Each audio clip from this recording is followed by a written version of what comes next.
Bismillahirrahmanirrahim. Salam əziz və hörmətli televiziya tamaşaçıları, hər vaxtınız xeyir olsun, xoş gördük sizləri. Dəyərli tamaşaçılarımız, inanclarımız silsilə verilişinə baxırsınız. Əgər yadınızdadırsa, biz ötən verilişdə tövhid haqqında söhbət açdıq və qeyd etdik ki, tövhid yəni Allah birdir, iki deyir. Hər bir şeyin həqiqi sahibi yalnız və yalnız Allahdır və eyni zamanda tövhidin təvəssüllə heç bir ziddiyyət daşımadığına da işarə etdik. Amma bugünkü verilişimizdə istəyirik təvəssülün dəlillərinə işarə edək və biz bugünkü verilişdə inşallah dəyərli və möhtərəm qonağımızın vasitəsilə təvəssülün dəlillərinə işarə edəcək və bir daha qeyd edəcək ki, tövhid və təvəssül heç vaxt bir-biri ilə zid gəlmir. Əziz tamaşaçılarımız, qısa bir aradan sonra yenidən verilişimiz davam edəcək. Bizdən ayrılmayın.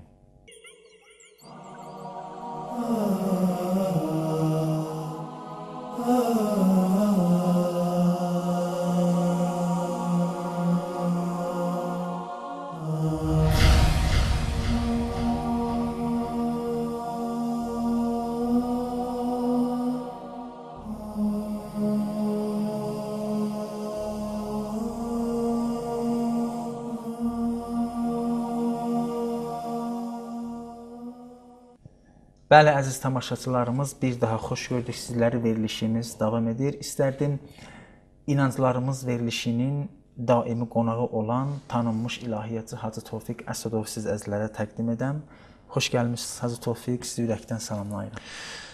Bismillahirrahmanirrahim. Azər müəllim, mən də öz növbəmdə sizi salamlayıram və həmçinin əziz, dəyərli tamaşaçılarımızı salamlayıram. İnşallah ümidvaram, ötən verilişimizdə söhbət etdik tövhid və təvəssül mövzusunda. Bugün biraz daha artıq dərin şəkildə bu mövzuya nəzər salaq və təvəssülün dəlillərini və argumentlərini açıqlayaq. Bəli. Elə çox gözəl özünüz işarə etdiniz. Biz bugünkü verilişdə istəyirik təvəssül haqqında söhbət açaq. İlk öncə istərdim təvəssülün mənasını açıqlama gətirəsiniz. Təvəssül nə deməkdir?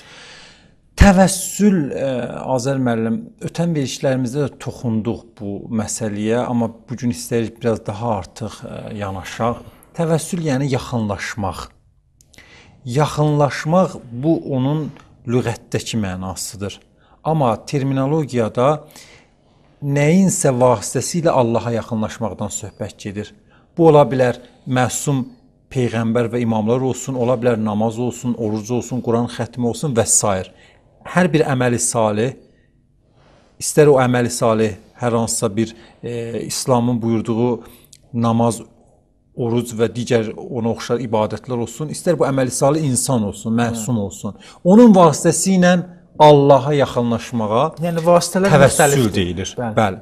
Biz ötən verilişimizdə də tövhid və təvəssül söhbətində danışdıq ki, tövhid məsələsi Allahın yeganə varlıq olması və yeganə yaradan olması, yeganə Rəbb olması, yeganə hakim olması hamısı Allaha məxsusdur. Amma onun izni ilə digər məxluqlar da onun izni ilə Allahın görəcəyi bir işi görə bilərlər. Onun izni ilə yarada bilərlər, onun izni ilə idarə edə bilərlər və s. Və bu qənaətə gəldik ki, deməli, innəməl ə'malu bin niyyat. Həqiqətən bütün əməllər niyyətə bağlıdır. Sən necə düşünürsən?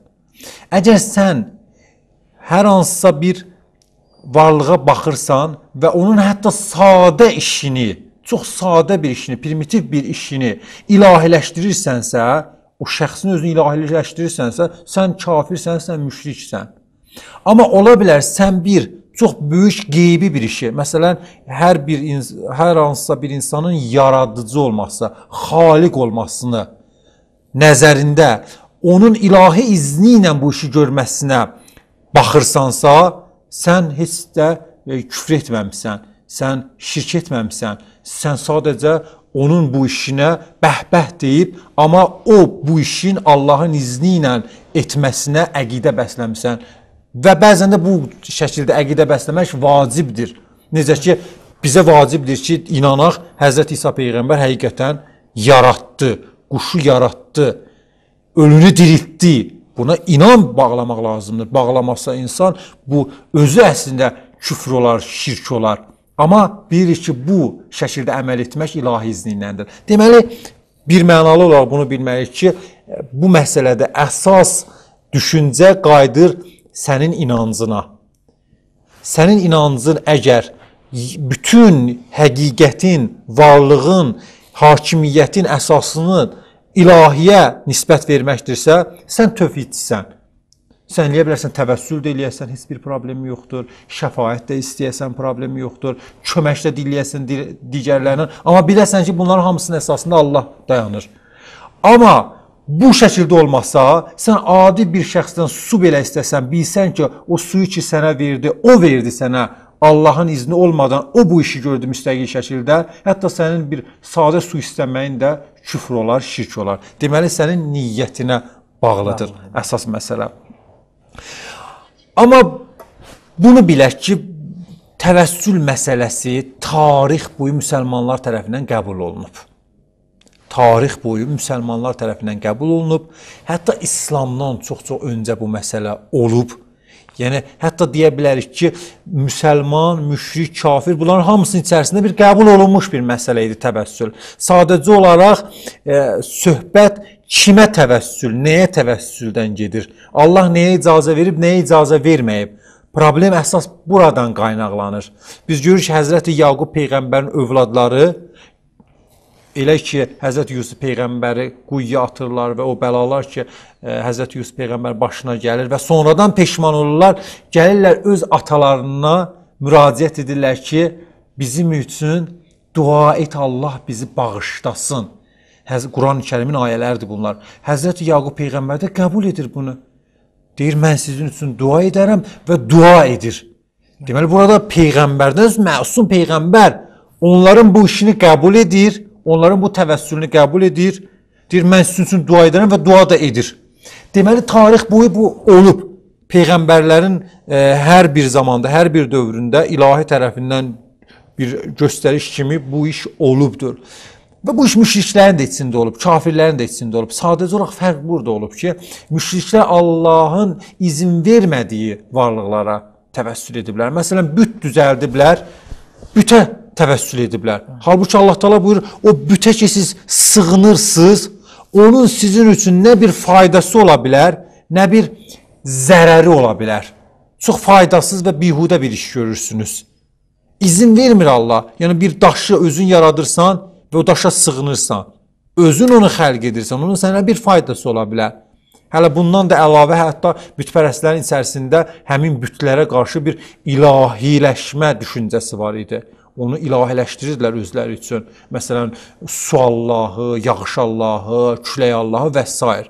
Bu özü artıq o şirki daha da dərinləşdirirdi. Amma hər halda bunu bilməliyik ki, təvəssül tarix boyu olmuşdur. Müsəlmanların da çox əsaslı və köklü inanclarındandır təvəssül. Sadəcə olaraq müsəlmanların içərisində vəhhabilər, sələfilər müxtəlif adlarla özlərini dünyaya təqdim edirlər.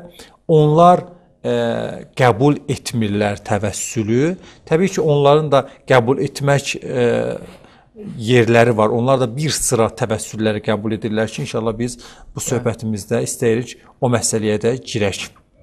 Amma vəhhabilər hansı təvəssülü qəbul edirlər və hansı təvəssülü qəbul etmirlər?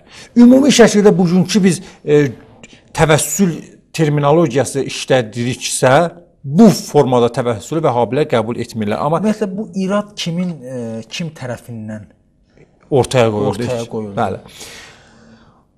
Bəli, mən o məsələyə gələcəm, amma hansı təvəssülü qəbul edirlər? Qoy onu Azər müəllim icazə verirsə açıqlayım, sonra deyim iradlar hardan başladı.